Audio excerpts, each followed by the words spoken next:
Good afternoon and welcome to the Soul Shop. I'm your host, Phyllis King. And today I'm fortunate to be able to speak with Robyn Knecht, the clinical director at St. Joseph's Indian School in South Dakota. Now, St. Joseph's Indian School has been around for 90 years, and they're doing remarkable work for Native American families and children, wraparound full services, preserving traditions, helping build bonds within the community. And really, they've created a model that can be duplicated in many other parts of the country. It's just a remarkable set of circumstances and experiences and opportunities for Native American people. So let's get started with my conversation with Robyn. Let's first welcome you into the conversation. Robyn, thank you so much for being here and telling the story. Thank you, Phyllis, for having me. I'm excited to visit with you today. Yes, so, I want to talk so much about this incredible work you guys are doing at St. Joseph's, as well as the equine therapy. And I just had to giggle because what I was reading about, it's an enormous organization to my point of view. Even the horses are in the counseling section. Yes, they are. We feel very strongly about the horses being part of, they're our relatives and being part of our staff and the work that they do with our students and families. They're really important to us. So we wanted them to be part of our staffing. Well, and even for a non-Native American, horses are just really something special. They're just, maybe it's their size, who knows, but there's just something about a horse that is really special. So, Absolutely. but let's get some of the harder conversation out of the way, and then we'll really dive into all the beauty and wealth of St. Joseph's. But why is it so hard? And we don't even know this. Most of Americans don't really understand the disproportionate difficulty that goes on with Native Americans. Why is this? What's happening? Why is this as it is? I'm so glad you're asking that question. There are many different factors that play into it. A lot of experts feel that it is the loss of land and the loss of a majority of the culture with the colonization process, pushing Native people from their homelands and taking things away from them. That gets passed down through the generations with historical trauma and generational trauma.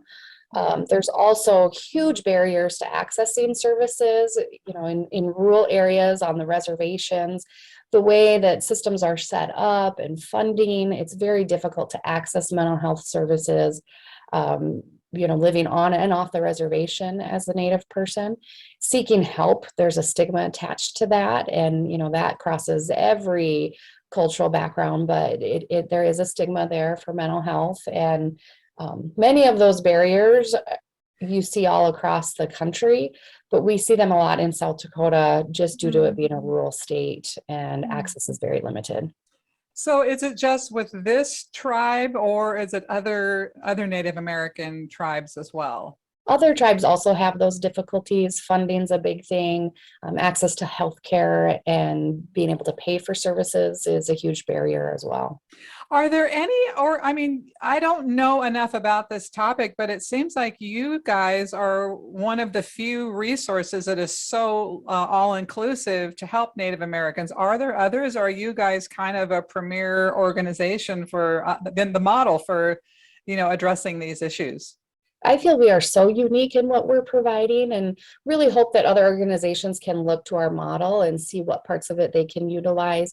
We encompass mind, heart, body, and spirit. So we have a health center, we have residential care, we have class sizes that are very low. We have access to mental health counselors, psychologists, as child psychiatrists. We really can just provide every wrap-around service that any student would need throughout their educational career. And that is very unique and something that we feel very strongly on being able to provide that for our families that we work with. And it's so remarkable because when you go through the timeline on the website of the inception of this organization with these two priests, I guess, these fathers, and that is part of the story as well. It's just continued to evolve, and there's been tremendous hardship, but it continues to evolve and expand to where it is today. And there's countless number of people involved in the organization at this time, but it's really a remarkable story, 90 years. Yes, Who would yes. have known? But it's so beautiful that these people recognize the need, even back 90 years ago, 100 years ago, that there was a deficit happening that needed to be Mhm. addressed, and it continues to really be necessary. Mhm. Yep, and I think our strongest supporters are our families that we work with. Without them, it would be very difficult to do the work that we do. And they are trusting us with their children, and knowing that having their child attend school here, it's for a better education, for a safer environment, for access to all of the services that we can provide. And we really do that in partnership with the families that we work with. Now, we tend to think of Native Americans as sovereign. Is this part of why they have limited access, or do they are not able to get access from federal government sources? What is part of the rub that goes on there? That's a difficult thing to answer because there's so many things that go into play with that. I know specifically for the reservations in our area, um, it's a very rural state. Finding staff to cover teaching spots, finding staff to provide mental health services. We have a reservation that's about 30 miles from here, and they have one mental health person for the whole entire reservation, Oh my which is goodness. over 2,000 Oh my goodness. individuals. And so finding those services and being able to staff those services and fund those services can be very difficult. COVID really took a toll on a lot of rural areas, and particularly our reservations. And being able to provide quality care has always been, I think, part of that issue. And Mm. so what we try to do is support in ways that we can, and help support a thriving culture as best as we can, and be able to be partners in that. It's just extraordinary how much is going on. I know right now I'm a little bit focused on sort of the more challenging aspects of this situation, but I was really enjoying how you guys provide cultural connection, and there's powwows and rituals and different things that really help people stay connected and involved in the culture and the traditions, which is so lovely. And Mhm. there's just so much going on. There's places for residential living programs. There's anything you can possibly imagine to help a person thrive that seems to have been addressed in this model. Yes, we are so fortunate that we have supporters and donors that believe in our mission and are wanting to be part of that. And without them, a lot of our services would be not as fulfilled as they are. And we're Mhm. very grateful for that. Now, do people actually donate the horses, or those things you need to buy, the animals? Well, our equine specialist, she actually has a herd of horses at home, and she selected specific horses out of her herd that we could have on campus. And so at the beginning, she would bring the horses here, and they lived here with us. And then over the years, she's has sold those horses to us, so they are part of St. Joe's. But that's how we got our horses, is from Patty, who's a trusted equine specialist that knows horses very well and knows what horses will work well with students. And Yes. she's been a blessing for us. Lovely. So you talked about staffing challenges. There seem to be, I think you oversee a dozen different counselors. Is that correct? Yes. So how did you find your way to St. Joe's, as you call it? How did you find your way there? How did they get so fortunate to get you on staff? It was about 18 years ago. I grew up in Sioux Falls, which is a bigger city in South Oh, Dakota on the east side of the state. And my husband transferred out here with his job. And I had heard about St. Joe's and had just completed my master's program in counseling. And there happened to be a position open, and I applied for it. And I've been here ever since. And truly feel like this, that I was called to come here and be here. And the work we do here is so rewarding in many ways, and mhm. it just feels like I'm home. So you are not Native American, or do you have, you just feel an affinity for the people and the circumstance, and right place, right time? Yes. Yep. Okay. All right, so wonderful. So tell us what we need to know about St. Joe's. I mean, you're probably the best speaker on that behalf. I'm saying there's everything. It's all inclusive. It sounds like a resort. It's not a resort. It's really a place to help people thrive, and on every level. Mhm. I'd like to start talking a little bit about our counseling department and how unique we are, and the benefits that we can provide, to help take down some of those barriers. We have 10 master level counselors that provide individual therapy, group therapy, and some family services. And each of those counselors gets assigned a student. When a student comes to campus, every student gets a counselor. So part of breaking down the stigma of mental health is that's just how we do things at St. Joe's. And so being able to have students realize that counseling is just a part of how we take care of ourselves. And counseling is a way that it's not a sign of weakness, it's a sign of strength and a way to build up your inner spirit, and something that you can rely on as you grow and move away from home and transition in life. Being able to have our students, when they graduate high school, go to college and call us and say, hey, I want to sign up with a counselor on campus. These are my two options. Can you help us figure it out? Seeing that stigma starting to dissipate has been tremendous with our students that graduate and leave, because it's just part of life here. It's just part of what we do. So really normalizing an introspective process and getting support from different mentors or, authority figures or adult figures. So that's really remarkable. Yes. Our counselors here have a caseload that ranges from 20 to 25 students, Okay. which is phenomenal. Most clinics in South Dakota, or the public school system, for instance, in South Dakota, a counselor may have 200 to 250 students on their caseload, where we really can provide individualized care for that student. We were able to make connections with families and really join families in celebrating their successes in life, but we're also there with families to support during sorrow times and times when there's grief, and being able to just be that extension of support has been tremendous. We also have a drug and alcohol counselor on staff and a prevention coordinator who works with providing prevention programs for drug and alcohol use. Drug and alcohol abuse is at high rates among the Native population. And so being able to provide that service here on campus is a wonderful addition.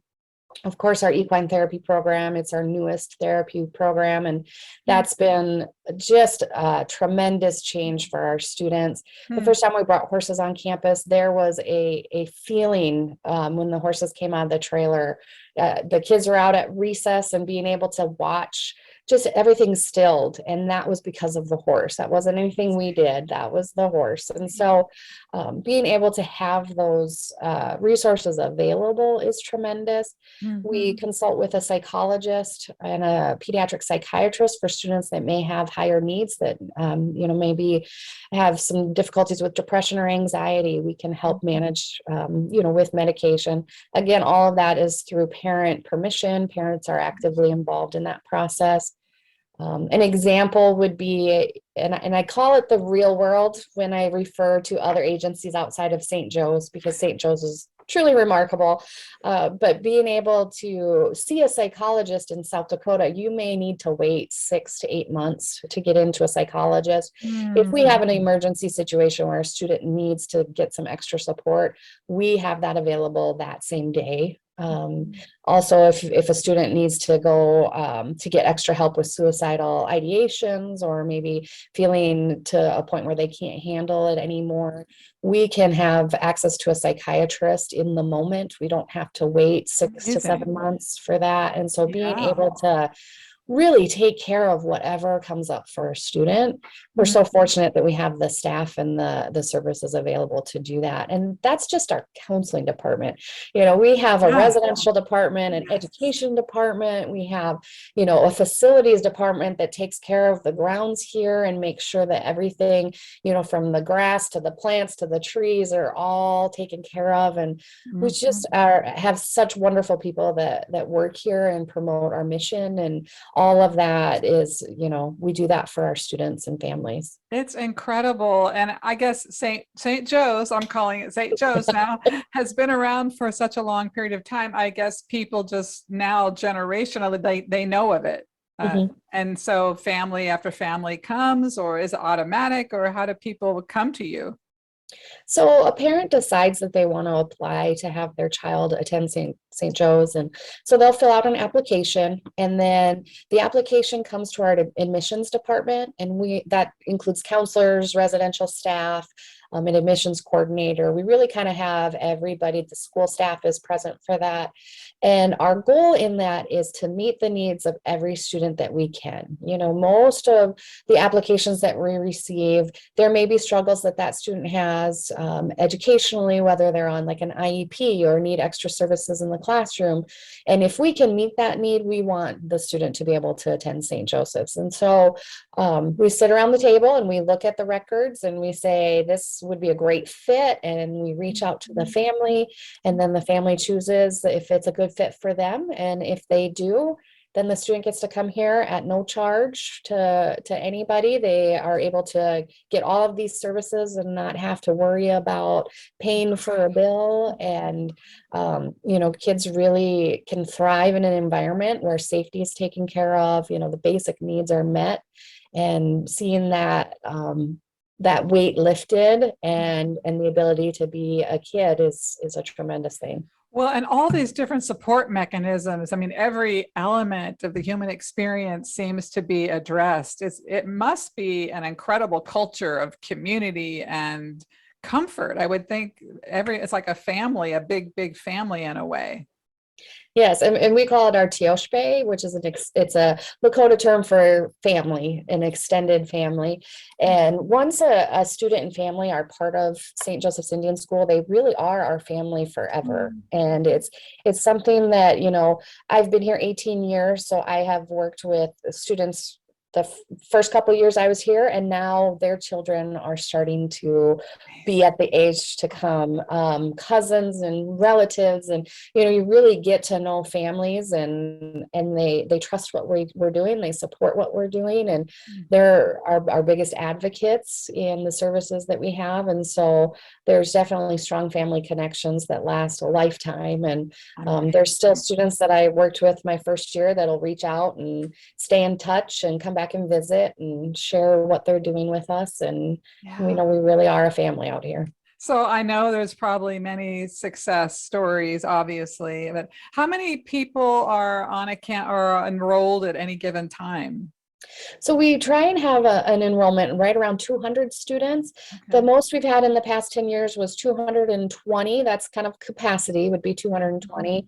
And with COVID, our numbers went down quite a bit. We had a lot of precautions in place during COVID. We didn't want to bring new students into a very restricted COVID environment because it's hard enough, moving away from home, and then to come into an environment that is so restricted because of COVID. We wanted to make sure that we weren't setting students up to come in and experience something that's not what we wanted them to have. And so during COVID, our lowest numbers were right around 150. And so each summer we do admissions work, and we bring in new students to fill in for the students that graduated.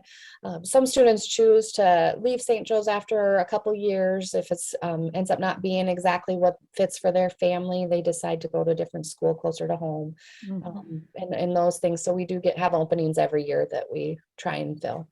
Well, and I guess there is different community outreach and things. I noticed that there might be other things, but I noticed there is a powwow for the community as well. What happens at a powwow or a drumming circle? What happens in those? So powwow is our most favorite time of year at St. Joe's. We invite donors to come, we invite the community to come, we invite family. Students get a chance to dance and to wear their regalia that represents who they are. It connects them to their culture. There is many different types of dances that are done during the day that students participate in. There's sometimes even a little prizes are awarded for first, second, and third place in each dance category. We have drum groups from all over the state that come and participate, and so they'll play the songs that students will dance to. Our horses are part of the powwow, so they get to do the grand entry and are part of that whole experience. But it's just a chance for students and families to connect with their culture. It's a chance to show that beautiful, rich culture to our donors and to people in the community, and to really just come together and enjoy each other's company and celebration and prayer. And it's a beautiful experience. Well, and I don't want to go down a religious path per se, but I am quite curious how the mixture of Lakota traditions and spirituality blends with the Catholic roots of the priests who originally, how does that blend together? And does it? It does. It's a process, and it's one that I think is always going to continue to evolve and emerge into something beautiful. But one of the things that St. Joe's does is we offer Lakota access to Lakota ceremonies. If parents are very traditional and want their child to participate in a NEPI or a sweat ceremony, we provide sweat on campus for students that want to do that. We also have students go on a cultural trip where they can visit sacred sites in South Dakota that really speak to their culture. And then on the flip side, on campus, we're able to offer exposure to a Christian culture and being able to show the similarities and the parallels to it. And with Catholicism and the Lakota spirituality, there are so many parallels regarding, the Creator is who we turn to, and being able to offer prayers and to support, the students in finding their development within each of those areas. Our goal is to provide the opportunities and to provide that foundation and that space for students to really thrive in and take with them as they grow and leave St. Joe's. And we have a Lakota Mass once a month, and during the Lakota Mass, instead of the typical church songs, we have the drum group come and play drum songs, and students are able to dance into church with the regalia. We say a lot of the prayers in Lakota. And so being able to show that both of those spiritual paths can be together and not be in conflict with each other. And we really strive to show our students that they can find supports in each of those areas. And do you find the community at large, exclusive of your donors, support this mission and really feel the wealth of this around them? I do think people support. I'm not sure everybody understands the wealth and the depth of what's happening. We are a very humble people, and so when I grew up in South Dakota, I did not know that St. Joe's existed, and I didn't know a lot about the reservations. Growing up in South Dakota, that wasn't something that was taught within the public school system. And so now there's pushes to get that information more integrated into the non-Native culture. And so I think there's been a lot of strides in that area, but I think we still have a lot of work to do in that area. And what St. Joe's can do is help provide that space and that foundation to say, this is what we're doing and this is how it works for our students that we work with. And it could work in any setting. The main thing, and I always encourage people, is anytime you can offer a person to connect with their culture, it's only going to build a stronger identity, and it's only going to provide those protective factors for that child. And so anybody, if you're open to individual cultures and supporting that, you're going to feel that, and that student's going to thrive. And so we encourage that in all that we do here. Well, there certainly has been an absence of information and teaching for traditional white America to understand the plight of Native Americans, other than very basic information, which is not all encompassing. So, and I would think that would have some impact on how, especially kids or people feel when, their story is not out in the public domain. It can be devastating at times to feel like you're not connected and that you don't belong. And so any opportunity that we can have our students feel that connection is only going to be a step in the right direction. Our high school students attend the public school in town, and so they really, if they've been at St. Joe's for 1st through 8th grade, which is an all Native school, going to a public school, it changes the dynamic, and it can be a hard transition. So we try really hard. Our residential program has a transition transition program for our 8th graders going into ninth grade, to be able to build those connections with teachers and with the school environment, so it's not such a hard transition.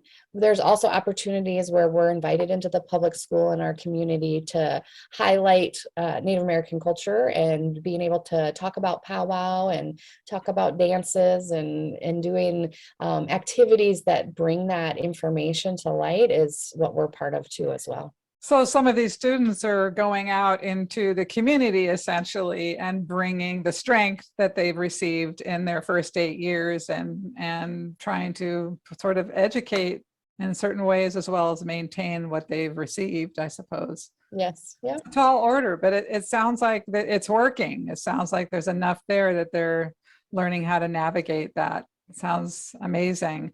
So this the St. Joe's survive mostly on donors, and are they local, or are they national, international? How does it work? What do you guys need to keep going? We need support of our donors, and we need people to continue to talk about who we are and what we do, and bringing up topics that affect our Native population is a great way to do that, because there is a lot of unknown in this country on the history and how that impacts people that live here. And so definitely most of our funding comes from private donation, and it could be something as small as a one-time donation of $20. We also have international donors. Germany is a focus where we have an office over there that provides some funding opportunities and education. And so being able to just share our story is meaningful. And I think it helps people connect to what we do, because what we're doing is very unique, and it's because of our donors that we're able to really do what the needs of the people are. And so anytime that we can talk about the great things we're doing is only going to help support our mission. So any size donation is a good donation. Yes. Yeah, and absolutely. it doesn't have to be a corporation or a business. It can be an individual, or it can be all of the above, and any denomination. So that's good to know. And I'm assuming these are tax deductible, are they? Yes. Yep. Oh, well, that's always good. Yeah. Well, what's next for St. Joe's? I mean, you're doing everything. I mean, could there be more layers to this experience? I think there's always a next. There's always going to be something that we need to continue to develop, continue to work on. Relationships are ever evolving. And so making sure that we're continuing to build strong relationships with our families. We're building an equine therapy complex currently, and that should be done this winter sometime. But we're going to be able to offer therapy year round versus just in the winter months. And so, we're that's always, right. It gets cold, and it does. Yes, okay. Negative temperatures and lots of snow and wind. And so our therapy has only kind of been a fall thing and a spring thing due to weather. So now that we can offer it year round, that's going to benefit our students. We really are striving to bring the culture into every aspect of our care in the residential setting, in the school setting. And so we're always learning, we're always attending conferences, we're inviting elders to campus to help guide us in that process. And so really, our goal is to always keep moving forward and keep doing the best that we can to support our students and families. So what's the best way for a new person or someone who wants to support the mission, the school, the situation? It's so large, I'm not exactly sure what to call it. What's the best way to support? Is it through financial contribution? Can they come and see? Do they need to reach out? How do they interact with you? I think any interaction is wonderful support. Obviously, contribution is greatly appreciated.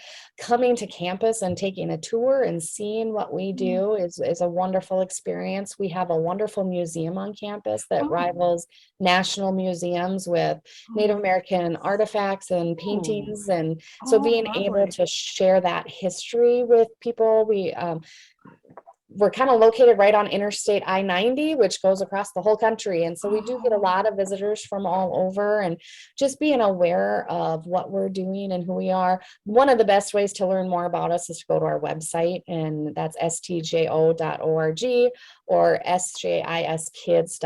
The SJIS Kids website has all of our programming listed. It has our counseling department, our residential staff.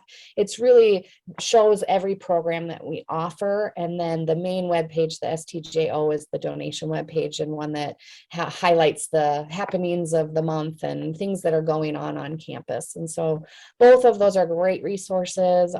Definitely any questions, don't hesitate to reach out and call, send a message on Facebook. We're on all of the social media platforms. And so we're really here to tell our story and want people to be part of that journey with us, and are always willing to answer questions and have people come visit us. I love that. And what city are you actually in? We are in Chamberlain, South Dakota. Chamberlain. Okay. Yes, it is right on the Missouri River, on the Lake Francis Case portion of it, right off of I-90. And it's a very small community. It's a very vibrant community, and we always want people to come and visit us and see where we are. Is there a powwow or a drum circle or something happening this summer, or has that already happened? There are powwows that are going on at the local reservations in South Dakota in August. And so that information is available on each of the tribe's websites. And then our powwow is the third weekend in September. Oh, that's very exciting. Well, it's just incredible what has been accomplished at St. Joseph's over the 90 years and the evolution. And I really hope viewers and readers will look at the website. Just there's so much there to understand what has been developed over the course of time, and the number of people who've been served and helped, and the contributions they're making in the world right now. Robyn Knecht, thank you so much for being here today. I appreciate all the work you're doing. Oh, thanks so much for having me.